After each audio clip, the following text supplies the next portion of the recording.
To all those people watching, I would like to remind everyone that this video is not made strictly for kids. It is for older fans and adults too. Enjoy the fucking video! This video is brought to you by my loyal patrons. Register now at any tier to watch new videos 1 month in advance before they're made public. Link is in the description. With the Down the Mine pilot, are we close to a public release after 40 years of confinement? I can't say that we're close, but I believe we are, since in Nick Starwin's video about the missing coach, producer Ian McHugh confirmed in 2022 that footage of the pilot is stored at Mattel's storage centre at Southampton in the UK, and that there is the possibility that it could be remastered for a public release in 2025 in time for the 80th anniversary of the Railway series, which would be very exciting. But at the same time, we have to be a little pessimistic, since promises can't always be kept, and that ideas can change for the higher-ups of Mattel.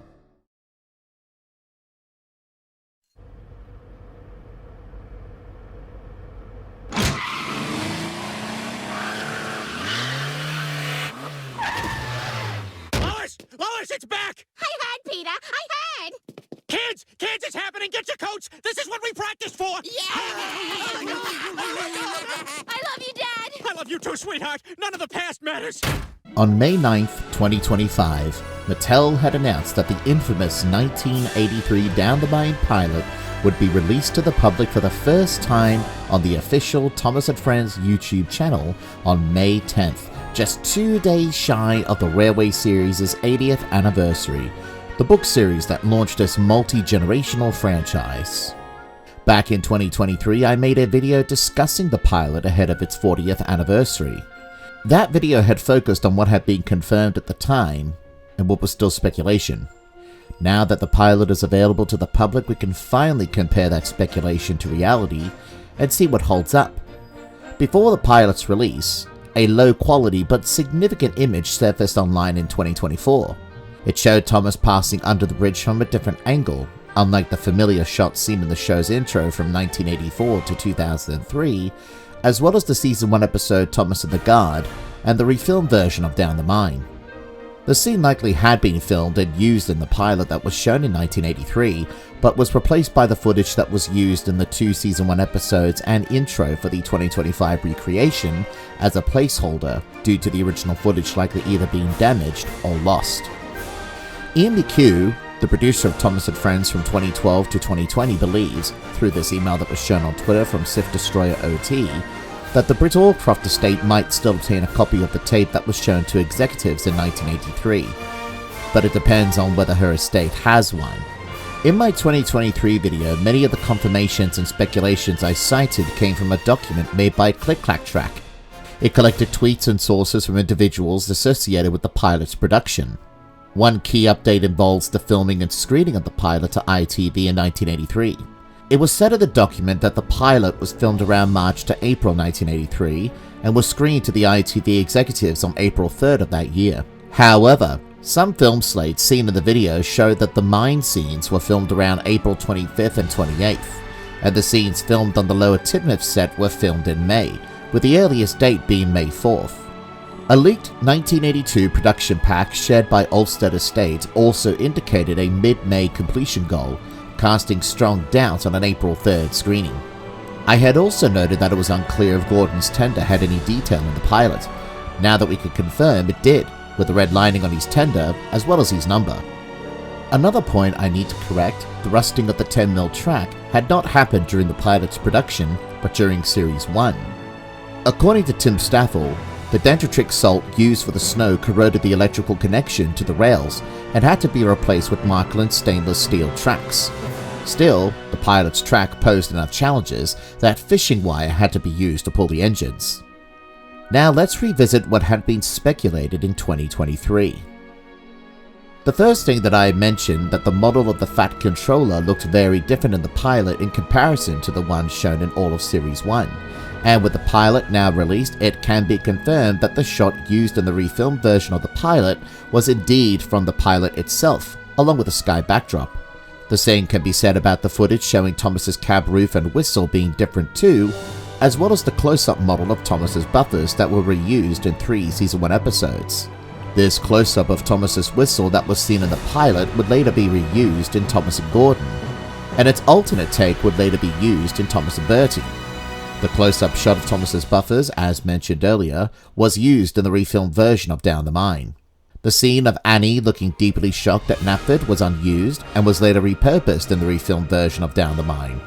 It was also speculated that Annie and Clarabelle's names weren't painted on in the pilot as well, and that could be confirmed as their names weren't shown on their sides in the lower Tidmouth scenes. I hadn't mentioned this next point earlier due to conflicting sources, and that was the subject of whether Ringo Starr had narrated the pilot. Britt Allcroft had said he did, but Rick Sickelko said that he didn't when he saw the pilot. The pilot confirms that Ringo did narrate it. Interestingly, some of his pilot narration was reused in the final episode, from the beginning up to Thomas dropping off Annie and Clarabelle at Knapford. From the mine scene onward, the narration was redubbed with more energy. One day, Thomas was at the junction when Gordon shuffled him with some trucks.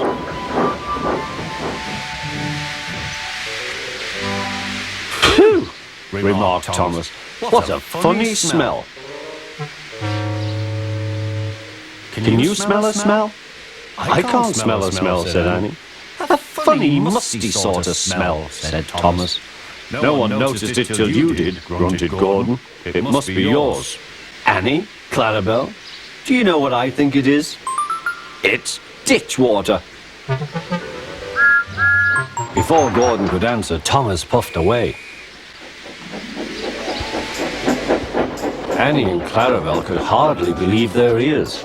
"That was funny, that was funny," he chuckled. He felt very pleased with himself. Annie and Clarabelle were deeply shocked. They had great respect for Gordon, the big engine. Thomas left the coaches at the station and went off to a mine for some trucks. Long ago, miners digging for lead had made tunnels under the ground. Their roofs are strong enough to hold up trucks, but not the weight of engines. Yet the blend between the original and the redubbed narration is quite seamless, more so than his narration of the US dub in my opinion. Thomas thinks no engine works as hard as he does. He loves playing tricks on them, including Gordon, the biggest and proudest engine of all. Thomas likes to tease Gordon with his whistle. "Wake up, lazy bones, why don't you work hard like me?"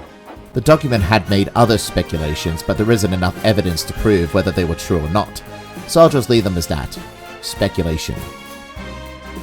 That's pretty much it to what has been confirmed for the pilot, based on what this document had speculated. As for the pilot itself, it's amazing to see that the footage of the pilot had survived all this time, and seeing classic Thomas footage in 4K resolution is so unreal. It's a bit of a shame that the episodes filmed for the first 7 seasons might not get that treatment, as word had been going around that the original film reels containing footage from season 1 to 7 had been destroyed around 2015, though Ian McHugh believes that they may have been disposed long before 2015 through the same email from Sif Destroy OT as mentioned earlier. The 4K looks amazing, and despite the footage being made in 1983, it gave off a bit of a 1970s sort of vibe. I don't know why, it just does for me. There are times when watching the pilot that you could tell the characters were models, such as the scene of Thomas falling down the mine and the shot of him and Gordon puffing away. It doesn't give off the illusion of them being steam locomotives as shown in the first season onwards. The scene of Thomas falling down the mine in the refilmed version gives off that feeling of that illusion. But of course this wasn't made with the idea of a public viewing in mind, and it was more done as a test to work out the kinks before going into full production mode, and to show towards investors to sell them the idea of the show in order to gain more funding. Though I will say I do love the practical effect of the ground giving way before Thomas fell down the mine. I wonder why they didn't go with that during the refilmed version. I also like how Mike O'Donnell was brought back to create the music as well, and the style he had chosen was nice too, so well done to Ian McHugh for having the idea of bringing him to make new music for the video. After watching the pilot, I really came to the conclusion of it being one of my favourite episodes of the show, as well as one of my favourite Railway series stories.